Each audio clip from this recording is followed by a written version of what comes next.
He wasn't a guest at the table, he was only serving it. A young black waiter, working quietly in a room filled with wealth and power. Yet, in a single moment, laughter erupted, not with him, but at him. Mocked by a billionaire whose words cut deeper than any knife, he stood humiliated under the eyes of strangers. But what no one expected was that this silent waiter carried a secret that would turn the room upside down. When he finally spoke, everything changed. The question is, changed for whom? It was supposed to be just another shift. The clinking of glasses, the soft music, the glow of chandeliers, it was a world of luxury that he could see, but never truly touch. For Marcus, a young black waiter, this wasn't glamour. It was survival. Each tray he carried meant another step closer to paying rent, another chance to support the family waiting for him at home. He had grown used to the stares, the way some guests looked through him as if he were invisible, and others looked down on him as though his presence was a mistake. Yet, Marcus pushed forward with quiet dignity, reminding himself that hard work was the only path he knew. Tonight, the ballroom was louder, brighter, more crowded than usual. Wealthy faces laughed at jokes he'd never hear, voices echoing across the golden walls. But beneath the noise, a storm was waiting to break. One man, powerful and untouchable, would decide that Marcus was not just a waiter, but an easy target. And in that moment, everything Marcus thought he knew about strength, respect, and survival would be put to the test. The evening had barely begun, but Marcus already felt the weight of exhaustion pressing on his shoulders. The golden ballroom shimmered with opulence, every corner drenched in wealth. Perfume lingered in the air, blending with the scent of fine wine and roasted delicacies. For the guests, it was a celebration. For Marcus, it was another shift, another night of moving silently among people who never remembered his face. He balanced a silver tray in one hand, weaving between groups of elegantly dressed men and women. Laughter burst like fireworks across the room, and every laugh seemed louder than the last. Marcus lowered his eyes, careful not to linger too long on the guests who brushed past him as though he were invisible. But then, a sound sliced through the noise, a booming laugh, deep and commanding, that seemed to silence others around it. Marcus glanced up, just for a second. That's when he saw him. The billionaire. A man whose very presence drew eyes, not just because of his wealth, but because of the arrogance that trailed behind him like a shadow. His suit was tailored to perfection, his watch glinting beneath the chandelier lights. He was the kind of man who spoke, and people listened, whether out of respect, fear, or the allure of power. Marcus quickly looked away. He had no reason to attract that kind of attention. But fate, cruel as ever, had already chosen its target. The billionaire's gaze followed him. A smirk curled across his lips, the kind that promised not humor, but ridicule. Marcus approached a nearby table, carefully setting down drinks. His hands steady, his movements precise. Years of practice had taught him not just to serve, but to survive.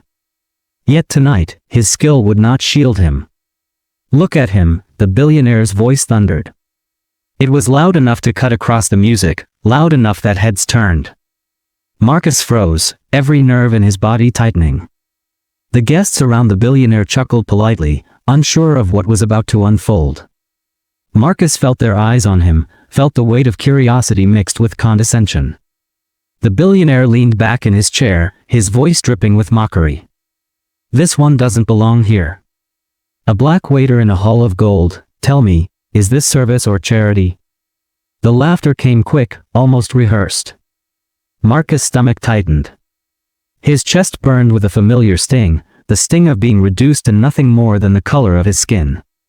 He swallowed hard, forcing his hands to remain steady. Dropping the tray now would mean losing more than just balance. But the billionaire wasn't finished. He thrived on the crowd's amusement, and Marcus had unwillingly become the evening's entertainment. Tell me, boy, the man sneered, his accent sharp, his words deliberate. Do you even understand us? Or do you just nod and smile until your shift ends?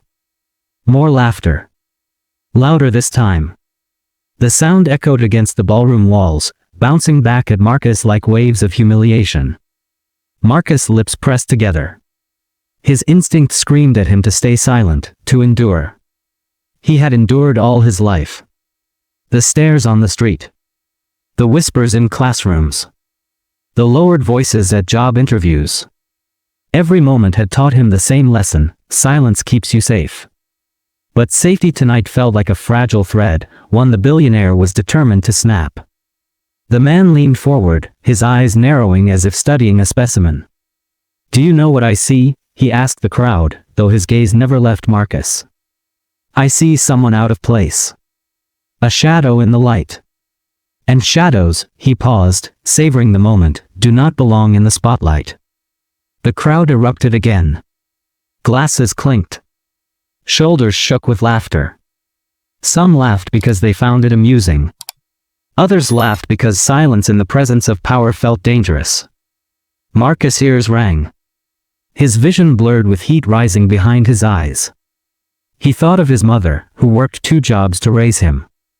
He thought of his younger sister, who looked up to him with pride, believing her brother was strong.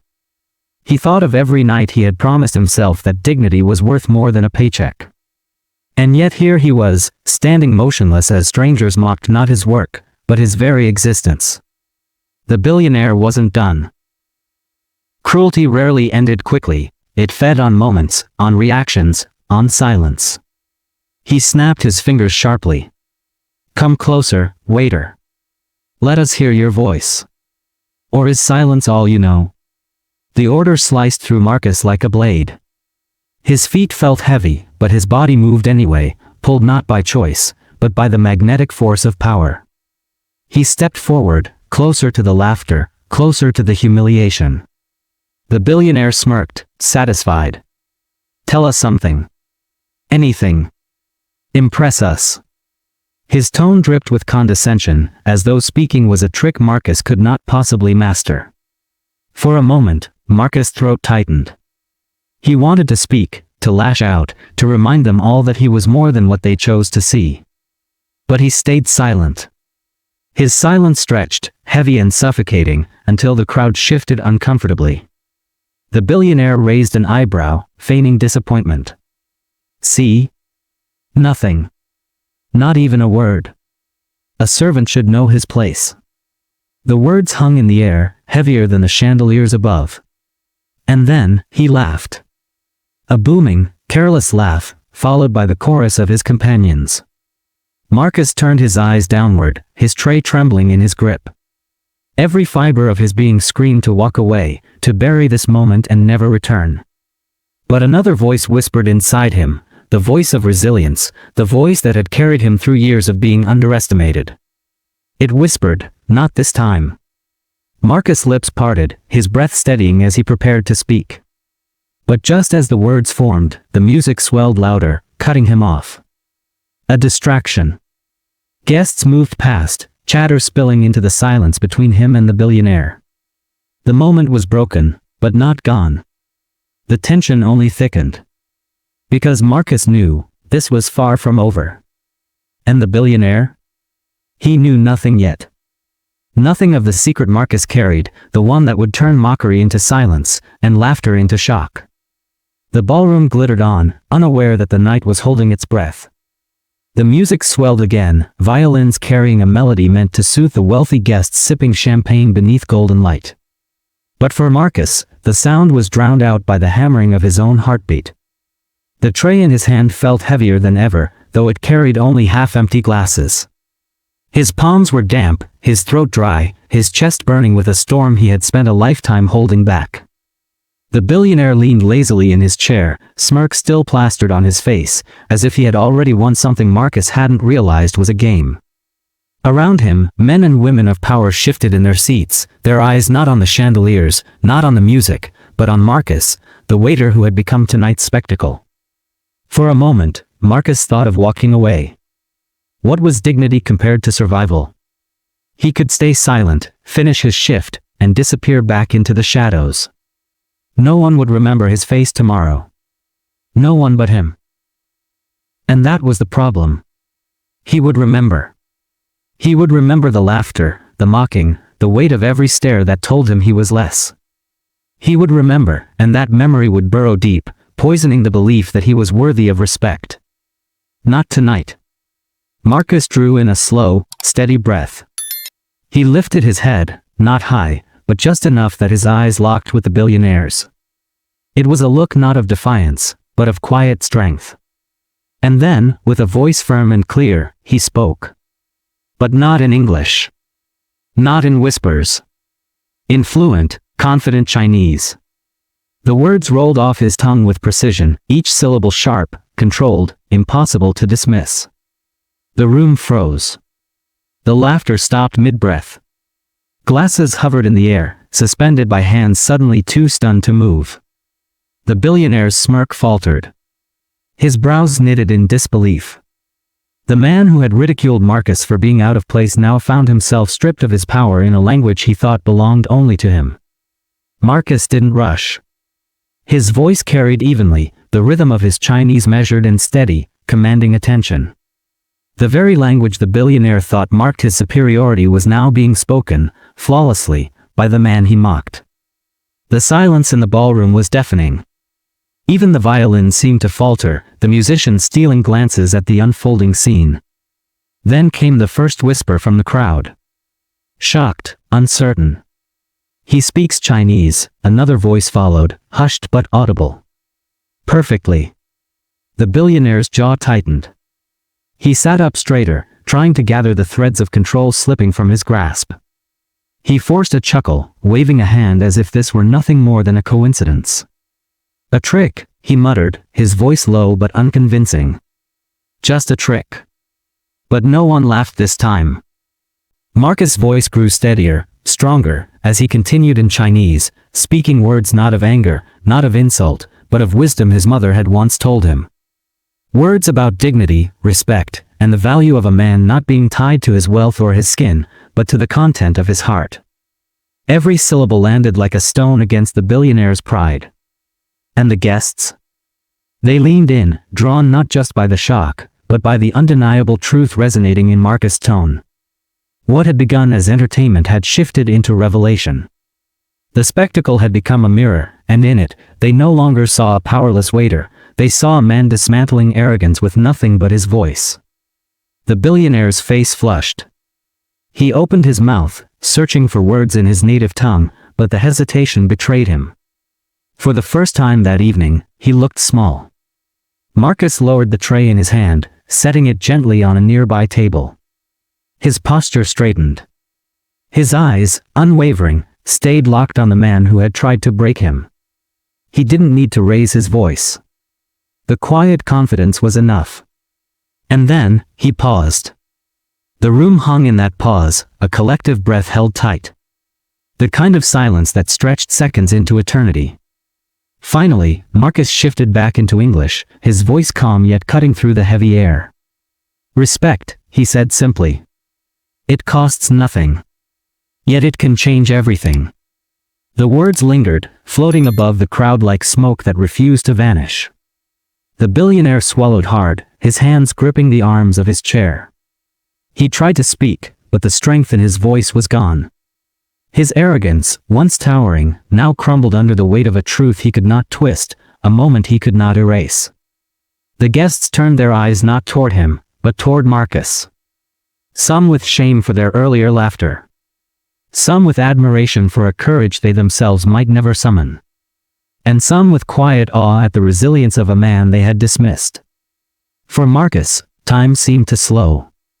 He felt the burn in his chest ease, felt the years of silent endurance break open into something new. He had spoken, not just for himself, but for every moment someone had been silenced, mocked, or cast aside. The billionaire shifted again, his composure slipping further. His lips pressed into a thin line, his eyes darting across the crowd as though searching for an ally, someone to laugh again, to bring him back his power. But no one did. The silence was complete. And it was deafening.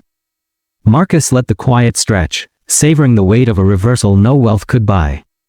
For the first time, he was not invisible. He was undeniable. The violins picked up again, as though the music itself knew the story had shifted. The melody no longer felt like background noise, it felt like a declaration, a soundtrack to a moment that would never be forgotten. But the night was not over.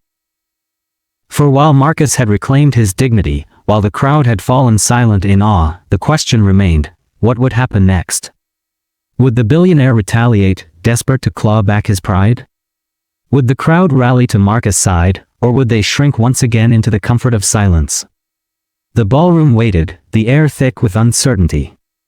And Marcus, standing tall in the glow of golden light, knew one thing with absolute clarity. The balance of power had shifted. Forever. The ballroom never returned to the way it had been. The laughter that once echoed against golden walls was gone, replaced by a silence that weighed heavier than any sound. The billionaire, once the center of attention, now sat diminished, his arrogance shattered by a truth he couldn't buy, twist, or silence. And Marcus? He didn't need applause. He didn't need validation. His dignity had been restored in a way that no paycheck, no uniform, and no crowd could ever strip away again. As the night wore on, whispers spread through the room. Some guests avoided Marcus' eyes, ashamed of their own laughter. Others offered small nods of respect, silent acknowledgments that they had witnessed something they would never forget. For many, it was an uncomfortable mirror, forcing them to confront the prejudices they had ignored for too long. When Marcus left the ballroom, tray tucked away, uniform still pressed but shoulders standing taller, he carried more than just the memory of humiliation. He carried the memory of triumph. A reminder that silence can be broken, that stereotypes can be shattered, and that even in the face of power, truth has its own kind of authority. But outside those golden walls, the world hadn't changed overnight. The streets were still divided. Injustice still lingered like a shadow over countless lives. For every Marcus who found his voice, there were thousands more still silenced by fear, poverty, or the weight of a system designed to keep them invisible. That night wasn't just about a billionaire and a waiter. It was about something far larger. It was about the everyday humiliations endured by those who are mocked for their skin, their accent, their background. It was about the dangerous assumption that dignity is tied to wealth, status, or color. And it was about the undeniable truth that respect should never be conditional. Marcus' story forces us to ask the question, how many times has laughter come at someone else's expense? How many times has silence been mistaken for weakness, when in reality it was survival? And how many more moments like this must unfold before society finally learns that humanity cannot be measured by privilege, but by compassion? The image of Marcus, standing tall as the billionaire fell silent, is more than a story. It is a symbol. A reminder that courage is not always loud, but when it finally speaks, it has the power to silence even the strongest voices of hate. So what about us? When we see injustice, when we hear the laughter of mockery, will we stay silent, safe in the comfort of the crowd? Or will we remember Marcus, and dare to speak, even when the world expects us not to? Because in the end, racism doesn't end with laws, or with speeches, or with wealth. It ends when ordinary people decide that silence is no longer an option. And maybe, just maybe, the next time laughter rises at someone's expense, the room will fall silent, not because it is shocked, but because it has finally learned the difference between cruelty and courage. The question is, will we?